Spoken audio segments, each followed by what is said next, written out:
You see this lady right here? This is Totie Fields. Totie Fields was my mom's generation. She was probably born in the 20s.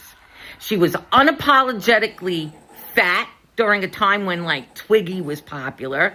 She was in a totally male-dominated industry, and she was funny. She was my mother's favorite comedian, so I watched her whole career growing up. She used to do talk show circuits. She would do Merv Griffin. She would do Johnny Carson, but mostly she would do Mike Douglas. Totie Fields was amazing. One of my core memories was sometime in the 70s.